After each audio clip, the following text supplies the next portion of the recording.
I was halfway through my morning coffee in London when my lawyer said two words that changed everything: silly girl. He'd just finished reading the papers. The condo my grandmother left me? Gone. Sold. Signed. Stolen. My sister had forged the documents and turned my inheritance into her own payday. The proof was sitting right there in front of him. I didn't scream. I didn't hang up. I just stared out the window, watching the rain slide down the glass like it already knew what I was about to do next. Because if my sister thought I'd stay quiet from overseas, she had no idea what silence could do.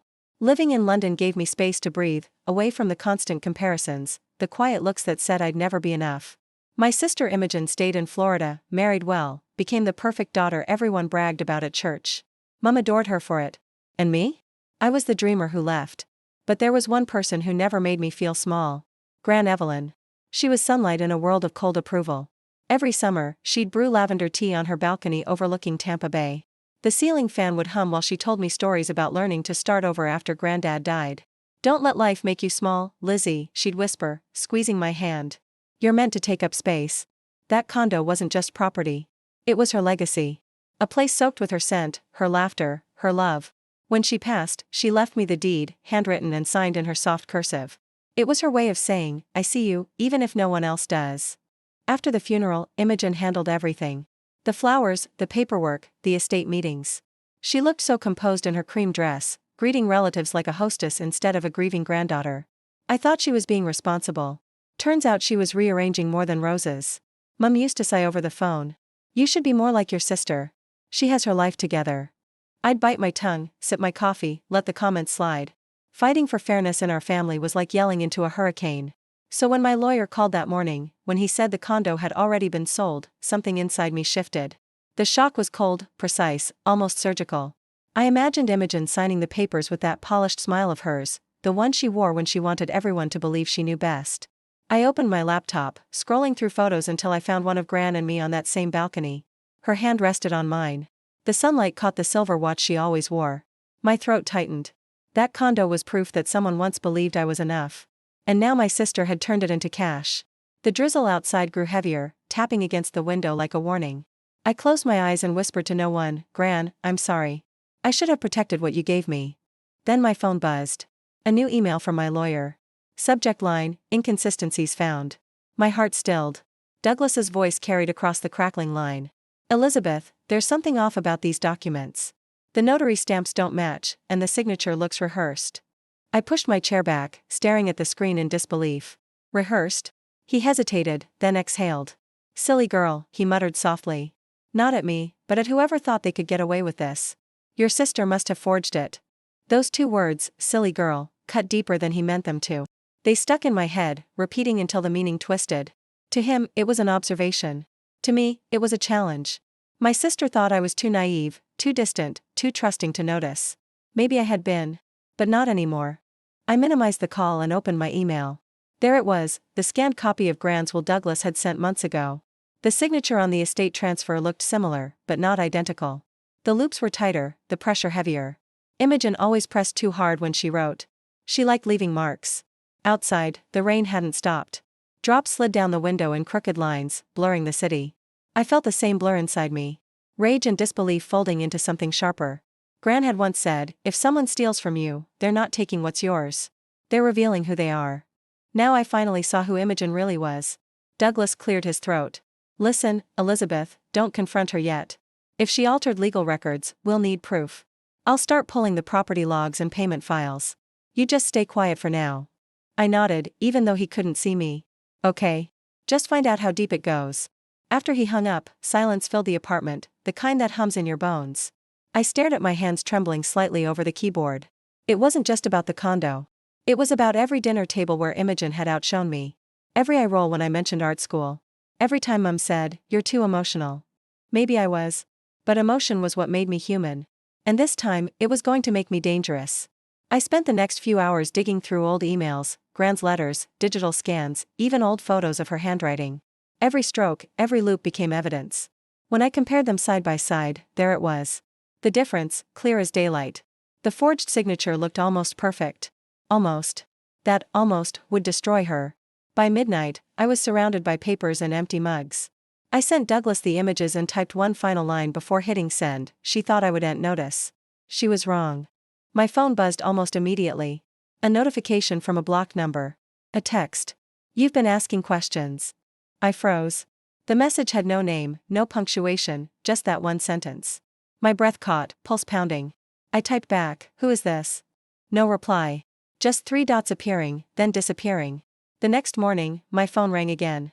The screen flashed a name I hadn't seen in months. Imogen.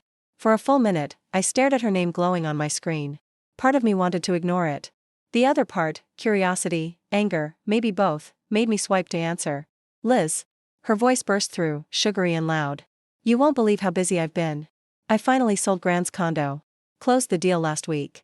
My fingers tightened around the phone. You sold it? Yep, she said proudly. Cash offer, $320,000. The realtor said I handled it like a pro. Anyway, I wanted to thank you for not getting in the way. I know all that legal stuff overwhelms you. I didn't speak. Not because I couldn't, but because if I did, my voice would tremble from fury. And hey, she continued, cheerful as ever, I'm sending you $10,000 next week. I figured you could use a little help with rent over there. $10,000. From my inheritance. Imogen, I said slowly. You do realize that condo was mine. She laughed lightly, like I'd made a joke. Oh, come on. Gran wanted it for both of us. You're off in Europe living your art dream. I handled everything for the family. For the family, she said it like a badge of honor. You forged her signature, I said flatly. Her tone shifted. Sharper, colder. Watch it, Liz. You don't know what you're talking about. I took a slow breath. Actually, I do. Douglas found inconsistencies. Stamps that don't exist. Handwriting that doesn't match. Silence. Then a forced laugh. You're being dramatic again.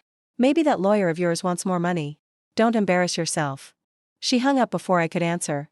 For a few seconds, I stood there, staring at my reflection in the rain-streaked window. My heart wasn't racing. It was steady. Terrifyingly steady. I replayed the call, pressed record, and saved the audio. Proof. Her arrogance had handed it to me. By the time I sent the file to Douglas, I was already writing another email. Proceed. Collect everything. When Mum called later that night, I almost didn't pick up. But guilt won. Sweetheart, she said warmly. I just spoke to Imogen. She told me she sold Grand's place. Such a relief to have that handled.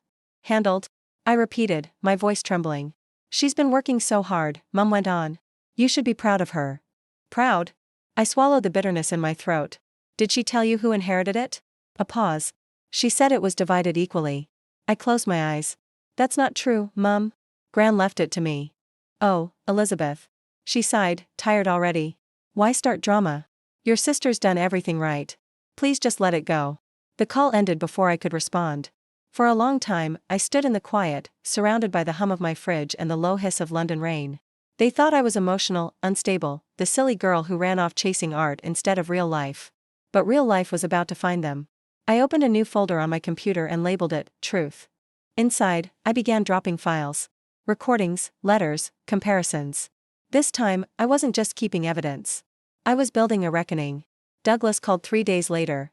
His tone brisk, controlled, the way it gets when something big is about to drop. Elizabeth, he said, we've filed the fraud report. The court issued a freeze on the proceeds from the sale.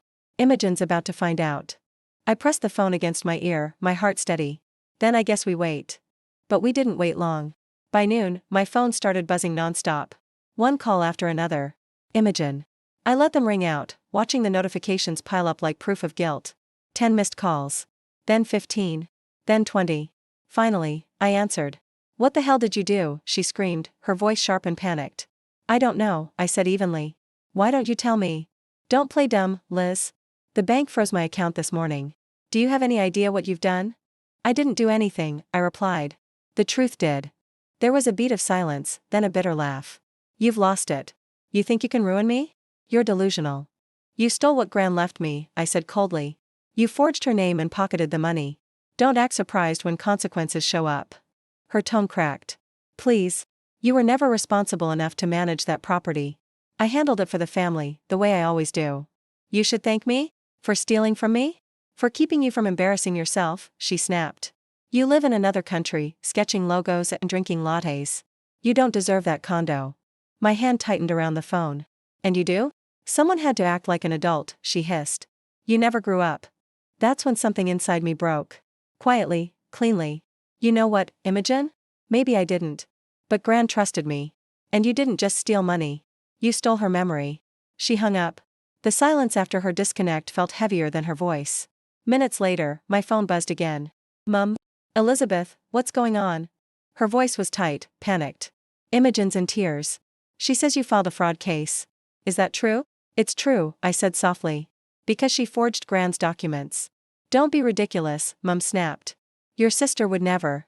She's been handling everything responsibly. You know how emotional you get. Mum, this isn't emotion. It's evidence. Douglas verified the signatures. She admitted it on the phone. You recorded your sister? Yes, I said, the word slicing through the air. Because no one ever believes me unless I prove it. A pause. Then the familiar sigh, the one that had followed me since childhood. You used to be kind, she said finally. I don't know what happened to you. The call ended, leaving me alone with the sound of rain and my reflection. Cold, unfamiliar, unflinching. For years, they had mistaken silence for weakness. Now silence was my weapon.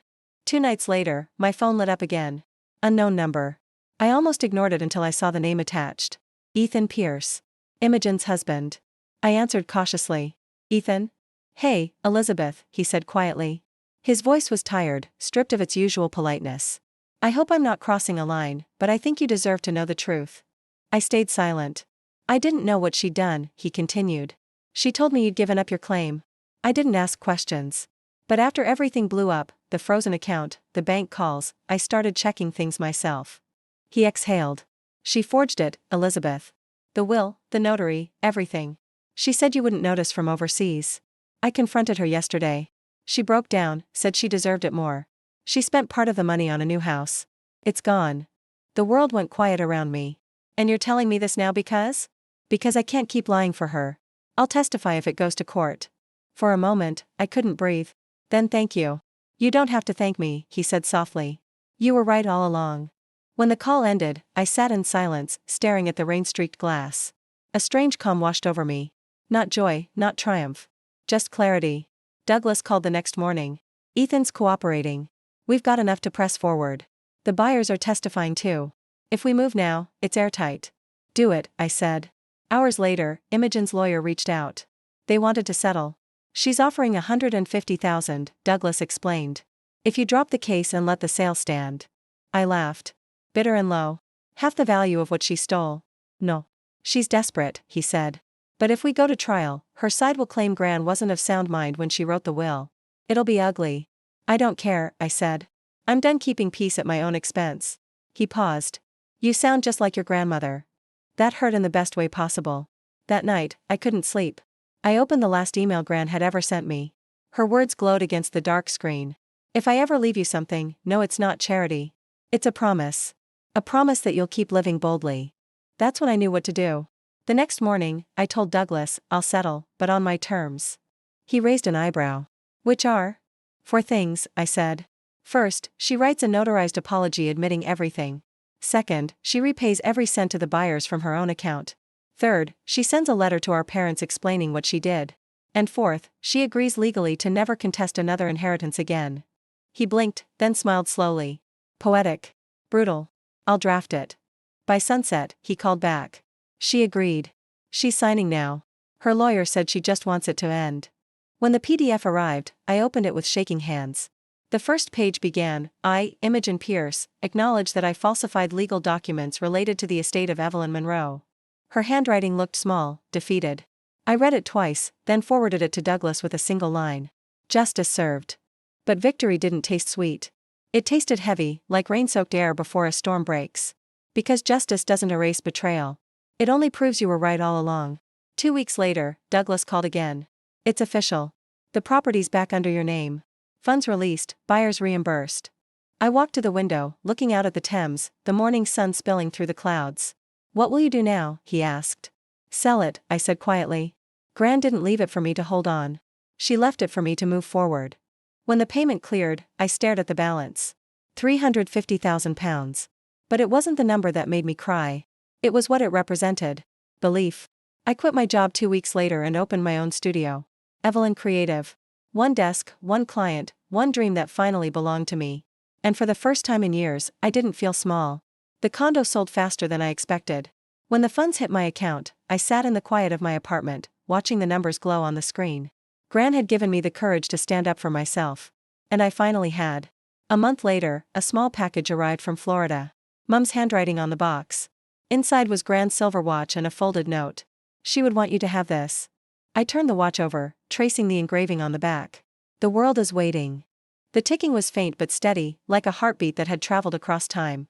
Imogen moved back near our parents, sold her new house at a loss, and filed for separation. I didn't hate her anymore. I just hoped she learned what Gran taught me, that freedom and integrity are worth more than anything you can steal. One morning, sunlight spilled across my studio desk, warming the silver watch on my wrist. I smiled, whispering, I made it, Gran. Outside, London buzzed. New clients, new beginnings. A life that finally fit. If you've ever had to fight for what's right, tell me, was it worth it?